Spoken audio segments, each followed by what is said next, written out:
नमस्कार। वराह मिहिर की बृहत संहिता से वास्तुशास्त्र सीखिए श्रृंखला में आप सभी का हार्दिक स्वागत है। ये हमारी छठी वीडियो है। पिछली 5 वीडियो में मैं 10 श्लोक डिस्कस कर चुका हूँ बहुत गहरे से। आज हम 11वां श्लोक लेंगे और 11वें श्लोक में 2 बातें हैं ख़ास। तो पहले पढ़ते हैं फिर मैं बताता हूँ। वास्तुनि यो विस्तारः स एव चोच्छ्राय निश्चयः शुभदः शालैकेषु गृहेष्वपि विस्तारात् द्विगुणितं दैर्घ्यम्। तो इसका अर्थ करते हैं पहले तो। वास्तुनि यो विस्तारः, वास्तु में जो विस्तार है, वास्तु में जो चौड़ाई है, स एव च उच्चराय निश्चय है शुभद है, वही ऊंचाई होनी चाहिए। ये निश्चय से शुभ है, सही में ये पक्का शुभ है कि अगर किसी भी मकान, किसी भी कंस्ट्रक्शन की जितनी चौड़ाई है उतनी ही ऊंचाई रखी जाए तो ये निश्चय पूर्वक शुभ फल देगी। इसका मतलब क्या हुआ? जो भी मकान है उसकी लंबाई चौड़ाई, तो least lateral dimension, least lateral dimension क्या होती है? चौड़ाई। तो चौड़ाई जितनी ही ऊंचाई रखनी चाहिए, मैक्सिमम है। और ये कोई पहली मंजिल दूसरी मंजिल की ऊंचाई नहीं है, अभी मैं बताऊंगा अभी आपको। तो ये ओवरऑल हाइट है किसी भी मकान की। कोई भी block, even multi storey building है, उसमें कोई भी ब्लॉक जो बनाया जाता है उसकी जितनी चौड़ाई होगी उससे ज़्यादा हाइट नहीं होनी चाहिए, अगर आइडियल वास्तु की बात करें तो। और आगे इसमें क्या कहा है? शालहि एकेषु, अगर एक ही शाला, एक ही कमरा बनाना हो, जिस तरह घर में आपके बाहर जगह है, गांव में करते हैं जैसे, यह बड़ा सा फार्म हाउस है आपका, आपने एक रूम का मेडिटेशन रिजॉर्ट बनाना है या पशुशाला बनानी है, ठीक है ना, तो एक ही कमरा है उसमें। तो शालि एकेषु गृहेषु अपि, घर में भी, मतलब घर में कोई भी कमरा या ओवरऑल घर भी, विस्तारात द्विगुणितम दैर्घ्यम, विस्तार से 2 गुना दैर्घ्य हो। मतलब विस्तार चौड़ाई से लंबाई कितनी हो? 2 गुना से ज़्यादा ना हो, घर में किसी भी कमरे की या ओवरऑल घर की। लेकिन अगर एक ही शाला का घर है, एक ही कमरे का घर है, एक ही कमरे की कंस्ट्रक्शन है, तो उसकी लंबाई कितनी कही गई है? चौड़ाई से 2 गुना। अब इसको और थोड़ा समझते हैं। तो पहली बात तो मैंने क्या कहा आपको? चौड़ाई जितनी भी है, अभी मैं कल देख रहा था, आजकल ऐसे ट्रक आ गए हैं कि जी ट्रक की लंबाई तो नेचुरली ज़्यादा होती है, चौड़ाई जितनी है ना उससे भी ऊंचाई ज़्यादा वाला उस पर सामान लोड हुआ पड़ा है। और आप देखना ऐसे ट्रक, जैसे ही वो स्टीप कर्व होगी, कोई तीखी मोड़ होगी कोई, वहाँ पे पलट जाते हैं। बहुत बार ऐसा होता है। तो ये चीज़ हर जगह लगा सकते हैं आप। आइडियल वास्तु की बात कर रहा हूँ। अभी भी दिल्ली एनसीआर में देखना आप, बहुत ऊंचे मकान बनाए हुए हैं, बिल्डर फ्लैट हैं, लेकिन जिस दिन भूचाल आया उस दिन सबसे ऊपर की जो बिल्डिंग होती है ना, वो ऐसे झूलती है, समझो।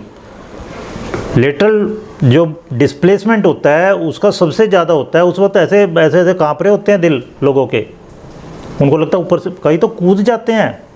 ऐसी खूब घटनाएं होती हैं, हर बार होती हैं जब भी भूचाल आता है दिल्ली एनसीआर में।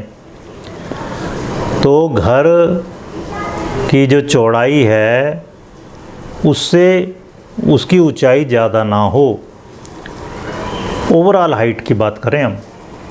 अब देखो आप, यहाँ हमने जो पिछली 5 वीडियो में डिस्कस किया था, राजा का महल कितना बताया था? सर्वश्रेष्ठ 108 हाथ विस्तार वाला, 108 हाथ। और एक हाथ है यहाँ से यहाँ तक, आपको बताया था मैंने बहुत डिटेल में। लगभग 1.5 फुट, आम बात है 1.5 फुट से ज़्यादा भी हो सकता है, थोड़ा कम भी हो सकता है। तो अगर 108 हाथ का विस्तार है तो 108 हाथ की ऊंचाई हो सकती है महल की। तो 108 हाथ, अगर एक हाथ 1.5 फुट का है तो समझो 162 फुट। अब 162 फुट का कभी सोच सकते हो आप एक मंजिल होगी? तो इसका मतलब क्या है, यहाँ ऋषि क्या कह रहे हैं, वराहमिहिर जी क्या कह रहे हैं, मैक्सिमम हाइट किसी भी बिल्डिंग की, रेजिडेंशियल बिल्डिंग जो है उसकी ये कही गई है 108 हाथ से ज़्यादा ऊंचाई ना हो। ये मतलब हुआ, यानी 162 फुट लगभग है। और अगर आप सोचो कि 12-12 फुट की एक मंजिल है तो 12 एकम 12, 12 तिया 36, तो 13 मंजिल के लगभग हो जाएगी, 13 मंजिल के लगभग हो जाएगा। 13 मंजिल अच्छा खासा होता है।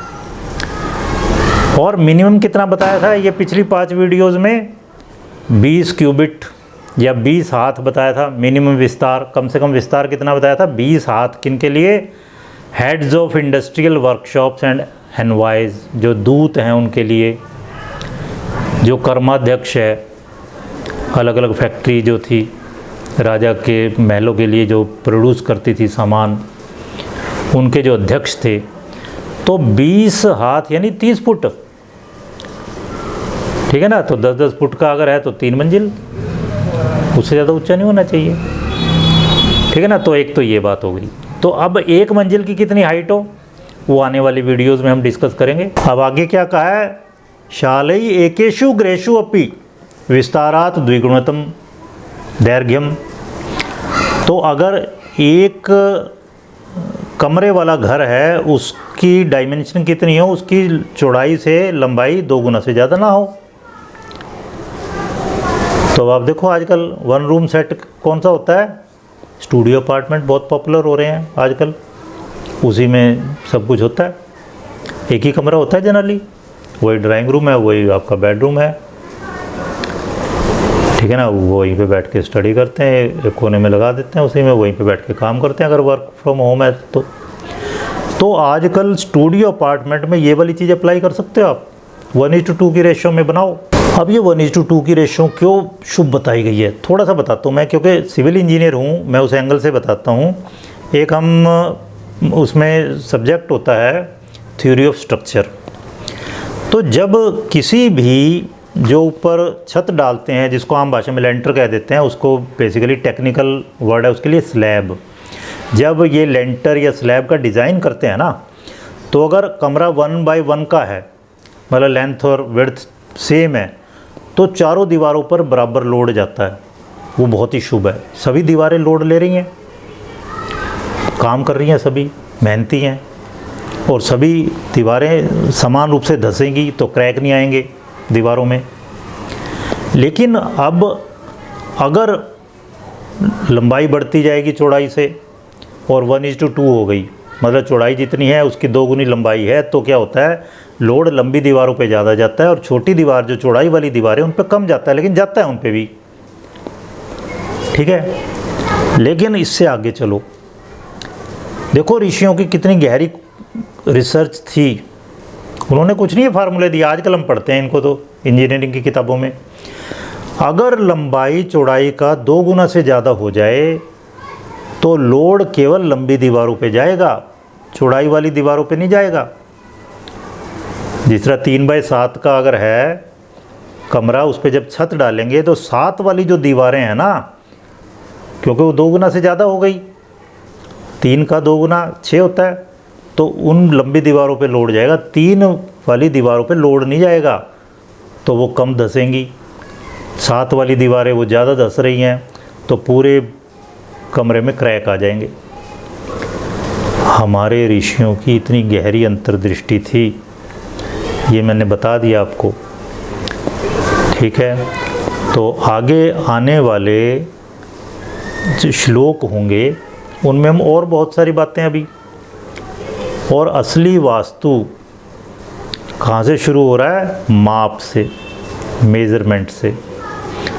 तो ध्यानपूर्वक सुनते रहिए और अपने एक्सपीरियंसेस हमारे साथ शेयर करते रहिए। जब तक घर का माप, हर कमरे का माप, प्लॉट का माप वो शुभ नहीं होगा, 1:2 मैक्सिमम नहीं होगा अगर, तो फल नहीं मिलेंगे, शुभ फल नहीं मिलेंगे। आज के तथाकथित वास्तुशास्त्री वो चूर्ण की तरह बांट रहे हैं वास्तु को, ये कर लो तो ये हो जाएगा, वो वहाँ गाड़ दो, वो वहाँ चिपका दो। ये वास्तु नहीं है। वास्तु है सबसे पहले मेज़रमेंट। हम कमर्शियल वास्तु पर धन संबंधी, वित्तीय कह लो, कैसे अधिकाधिक धन कमाएं, इससे संबंधित वास्तु के नियम, उनके बारे में कोर्स करने वाले हैं। इसी सितंबर के लास्ट शनिवार से। तो आप में जो भी इंटरेस्टेड हैं तो आप हमें दिए गए नंबर्स पर कांटेक्ट कर सकते हैं। धन्यवाद।